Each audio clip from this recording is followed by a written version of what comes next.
It's been a very busy week with multiple announcements and releases, and I covered the biggest of them all, which was Ableton Move, in a separate video. But one that seems to fly under the radar was a post on the Native Instruments community forum saying that Maschine 3.0 will come out in November with a screenshot and mentions of the main features. After multiple delays, Korg have finally released the MicroKORG 2. Studio One Pro 7 is released with some great new features, but also a controversial switch of the pricing and upgrade policy.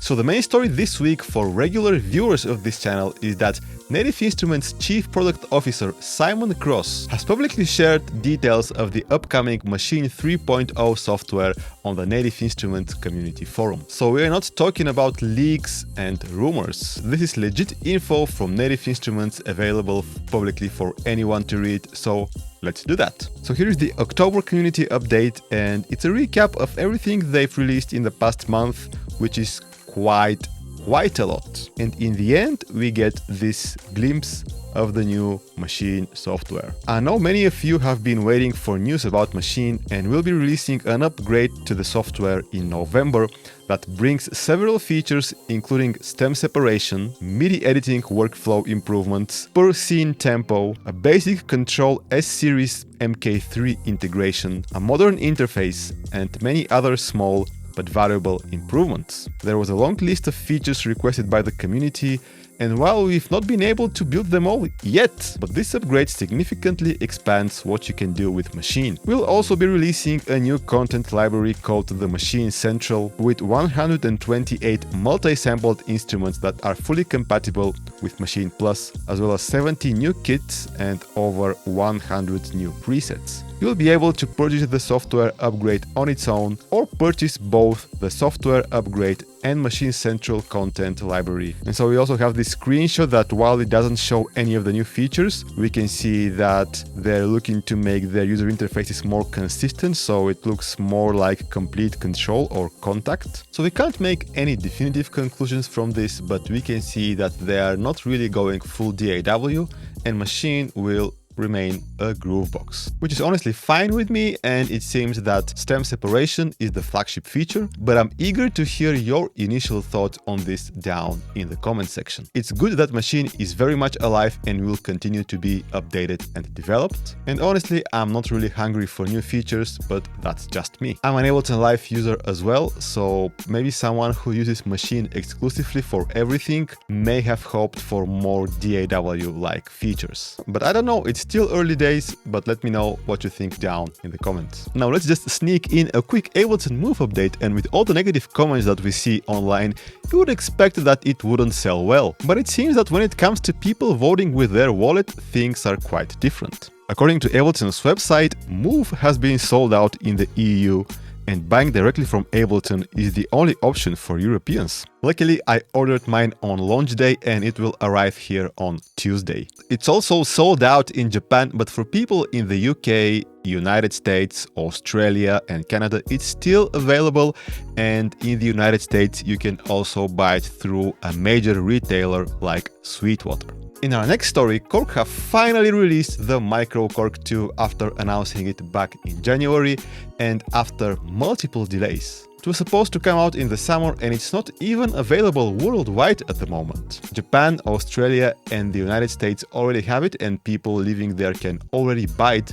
but for us in the EU it's still at least a month away. So MicroKORG 2 retains a lot of the DNA from the classic OG MicroKORG, which was released in 2001 and is the best-selling synth of all time. And it's actually still available to buy, which is crazy for a 23-year-old product. So Korg have probably realized that they should just stick to the formula which made the original so successful, but they have a new updated synth engine, doubling the polyphony from 4 to 8 voices, powerful vocal processor with a harmonizer and hard tuning function, and a big colorful display which should make it much easier to program than the tricky matrix of the original, and they've also added a loop recorder. From the reviews I've seen, it sounds beefy,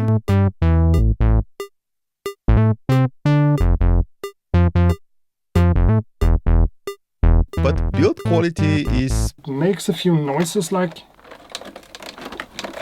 But regardless, the MicroKORG is a cultural icon in music tech, so I can't wait to get my hands on one. And the price is €600 in Europe, and you can't even buy it because it's not available, and $550 in the United States, where you can actually buy it. And there are also these beautiful limited editions, black or white, which are slightly more expensive. In our next story, PreSonus have released Studio One Pro 7 with some great new features, but also a controversial change to their pricing and update model. They've added over 30 new features, but here are some of the flagship ones. So they've added an Ableton Live influenced clip launcher with something that Live doesn't have, and that's a playlist that you can set up for your scenes, which you can then quickly convert to an arrangement. You can grab these and make a playlist out of the scenes. You can click the drop down and it says insert playlist into the song. And now the playlist that you selected, how many times it repeats, is all now in your arrange window. It's actually really cool that they have a hip-hop legend such as DJ Jazzy Jeff as the face of their campaign. I definitely respect that. And Studio One is now also the only DAW on the market that has built-in splice integration. You can also drag and drop your ideas into the splice section and it will suggest suitable samples you can add, which is kind of cool, but also maybe it's also the latest DAW to add AI-powered stem separation, and you probably already know how it works. It separates your mixed tracks into vocals, drums, bass, and everything else. They have also a global transpose to change the key of an entire arrangement, so it transposes everything regardless if it's MIDI or audio. Not a bad feature at all, very useful actually to change the key of your whole song. They also changed their pricing model, offering a very low price for new users, which is $199, and an annual upgrade price of $149. So you pay $149 every year and you get all the latest features every year. But this caused some discontent among their users. They announced this in a video several weeks ago where they didn't share any new features of the new release, and loyal users weren't happy because they had bought version 6 for $399, and now version 7 is $199 for new users, and they still have to pay the same $149 to get the upgrade. They also offer a monthly subscription. Definitely a controversial move, but honestly I don't know why anyone would need new features every year. And in fairness to PreSonus, they did deliver on the features in this update. So let's just quickly mention some other stories from this week. Universal Audio have refreshed their Apollo line of fancy audio interfaces with multiple improvements across the board, including a really handy feature, built-in monitor correction by Sonarworks. And that's actually a really cool use of the onboard DSP, but of course these are very expensive audio interfaces with prices starting at $11.99. They've also released the Topline Vocal Suite, which is an all-in-one vocal processor featuring pitch correction, UA channel strip, EQ, compressor, reverb, delay, and modulation effects all in one plugin.